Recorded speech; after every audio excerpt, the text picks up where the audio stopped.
बिस्मिल्लाहिर्रहमानिर्रहीम। अस्सलाम वालेकुम। रेड न्यूज़ के साथ मैं हुसैना हुसैन। चलते हैं खबरों की जानिब। इसहाक डार की बांग्लादेशी मशीर खारजा से मुलाकात, दो तरफा ताल्लुकात को मजीद मजबूत बनाने के अज़म का अयादा। डिप्टी वज़ीर आज़म और वज़ीर खारजा सेनेटर मोहम्मद इसहाक डार ने ढाका में बांग्लादेश के मशीर खारजा अमूर मोहम्मद तौहीद हुसैन से तफसीली मुलाकात की। वज़ारत खारजा की जानिब से सोशल मीडिया पर जारी बयान में बताया गया है कि दोनों अफ्रीकैन ने दो तरफा ताल्लुकात के तमाम पहलुओं पर गौर किया, जिनमें आला सतही राब्त, तजारत, इक़्तिसादी ताउन, अवामी राब्त, सकाफती तबादले, तालीम, इस्तेदाद कार में ताउन और इंसानी हमदर्दी के मसाइल शामिल थे।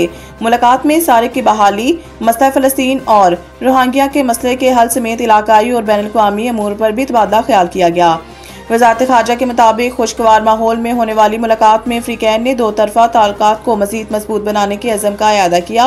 कबल अज़ीम नायब वज़ीर आज़म वज़ीर खारजा इसहाक डार ने बांग्लादेश के मशीर तजारत से मुलाकात की, जिसमें दो तरफा तजारत और इक़्तिसादी ताउन पर तफसीली बातचीत की गई। वज़ीर खारजा इसहाक डार ने वज़ीर तजारत जाम कमाल खान के हमरा आज बांग्लादेश के मशीर तजारत शेख बशीरुद्दीन से मुलाकात की। पाकिस्तान और बांग्लादेश के वफूद के दरमियान होने वाली मुलाकात में दो तरफा तजारत, सरमायाकारी और इक़्तिसादी ताउन पर तफसीली बातचीत की गई। सईद गनी के भाई फरहान गनी के खिलाफ इंसदादे दहशतगर्दी और इक़दाम कत्ल का मुकदमा दर्ज। पीपल्स पार्टी रहनुमा सईद गनी के भाई फरहान गनी के खिलाफ मुकदमा सरकारी मुलाजिम हाफिज सुहेल की मुद्दत में दर्ज किया गया, जिसमें इंसदादे दहशतगर्दी, इक़दाम कत्ल और दीगर दफात शामिल की गई हैं। FIR के मतन में कहा गया है कि मुद्दई के मुताबिक 22 अगस्त को शाहराह फैसल सर्विस रोड पर फाइबर केबल बिछाने के काम की निगरानी कर रहा था। 3 गाड़ियों में 20 से 25 अफराद आए, जिनमें फरहान गनी, कमर अहमद, शकील और दीगर शामिल थे।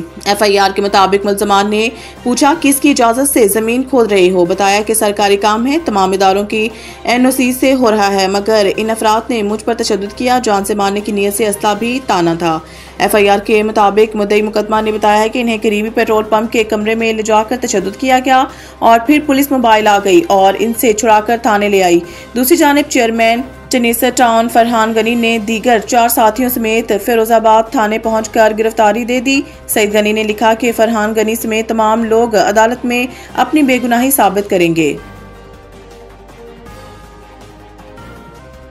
सुप्रीम कोर्ट का हर जज पाकिस्तान में बुनियादी हकूक की खिलाफ वर्जी का जिम्मेदार है। जस्टिस अतर मिनल्लाह इस्लामाबाद में डिफेंस ऑफ ह्यूमन राइट्स की तकरीब से खिताब में जस्टिस अतर मिनल्लाह का कहना था कि सच बोलना बहुत मुश्किल है, जो सच बोलता है इससे बहुत ज्यादा नफरत की जाती है। वकला तहरीक का किरदार जमहूरियत और आइन की बहाली था। वकला तहरीक ने शहरियों की बड़ी तादाद को अपनी तरफ राग़िब किया। उन्होंने कहा है कि गुमशुदगी के केस से सबसे ज्यादा मुश्किल होते हैं। रियासत का काम अपने बच्चों की हिफाजत करना है। मैंने मिसिंग पर्सनस केस का जब पहला फैसला दिया, जिसके असरात 4 साल तक मुस्बत रहे, अपने अफसर को कहा कि अपने इलाके में मिसिंग पर्सनस केस को बर्दाश्त नहीं कर सकता।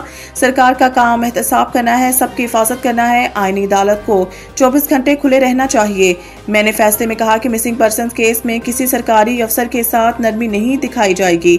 जस्टिस अतर मिनल्लाह का कहना था कि अगर रियासत गुमशुदा केसेस में मुलव्वस हो तो अदालतें कुछ नहीं कर सकती। सुप्रीम कोर्ट का हर जज पाकिस्तान में बुनियादी हकूक की खिलाफ वर्जी का जिम्मेदार है। बलूचिस्तान की बच्चियां, खवातीन सड़कों पर रुल रही हैं, हमें शर्म आनी चाहिए। उन्होंने कहा कि अगर जमहूरियत आइन, आज़ाद अदलिया ना हो, नई नस्ल के साथ इंसाफ ना होगा। सरकार में रहने वाले 77 साल से सच नहीं बोल पाए। सच बोलेंगे तो हालात बदलेंगे। सबको सच मालूम है, लेकिन हम सब सच जानना नहीं चाहते। वज़ीर दाखिला की तबलीगी इज्तिमा के लिए आने वाली गैर मुल्की वफूद के वीज़ा मसाइल हल करने की यकीन दहानी। लाहौर वफाकी वज़ीर दाखिला मोहसिन नकवी ने तबलीगी जमात के मरकज़ रायविन का दौरा किया। वज़ीर दाखिला सेनेटर मोहसिन नकवी ने तबलीगी जमात के अकाबरिन मौलाना मोहम्मद अहमद बटलर, मौलाना उबैदुल्लाह, डॉक्टर सलीम और दीगर से मुलाकात की। तबलीगी जमात के अकाबरिन ने मोहसिन नकवी को नवंबर में होने वाले आलमी तबलीगी इज्तिमा के इंतजाम से आगाह किया, जबकि वज़ीर दाखिला मोहसिन नकवी ने दीन इस्लाम के लिए तबलीगी जमात के अकाबरिन की खिदमात को सराहा। इस मौके पर वज़ीर दाखिला ने तबलीगी इज्तिमा के लिए बैरून ममालिक से आने वाले वफूद के लिए हर मुमकिन ताउन फराहम करने की यकीन दहानी कराई। मोहसिन नकवी ने कहा है कि जहाँ भी वीज़े का मसला हुआ हम तरजीह बुनियादों पर हल कराएंगे। तबलीगी इज्तिमा के लिए बैरून ममालिक से आने वाले वफूद हमारे मोअज़्ज़ज़ मेहमान हैं।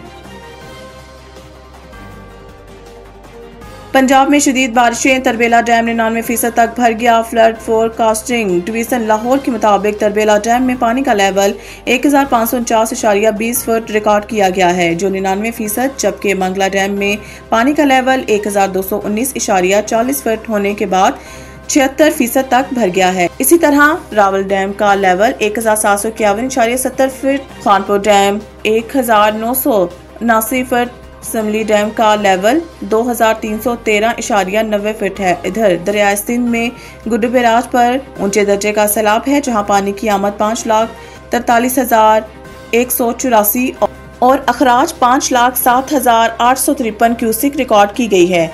दरिया सतलुज में गन्ना सिंह वाला के मुकाम पर ऊंचे दर्जे और हेड सलमान की पर दरमियाने दर्जे का सैलाब है, जबकि तरबेला के मुकाम पर निचले दर्जे का सैलाब है।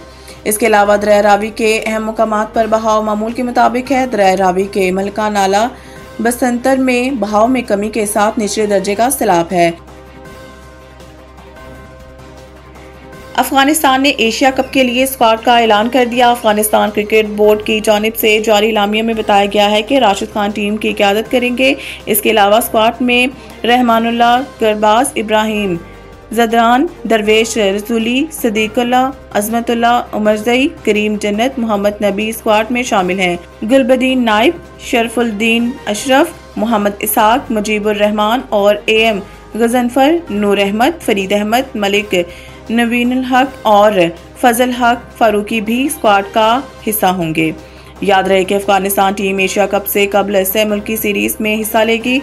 वाज़ेह रहे कि 9 सितंबर से शुरू होने वाले इवेंट में अफगानिस्तान की टीम ग्रुप में शामिल है, जहां इसका मुकाबला बांग्लादेश, श्रीलंका और हांगकांग से होगा।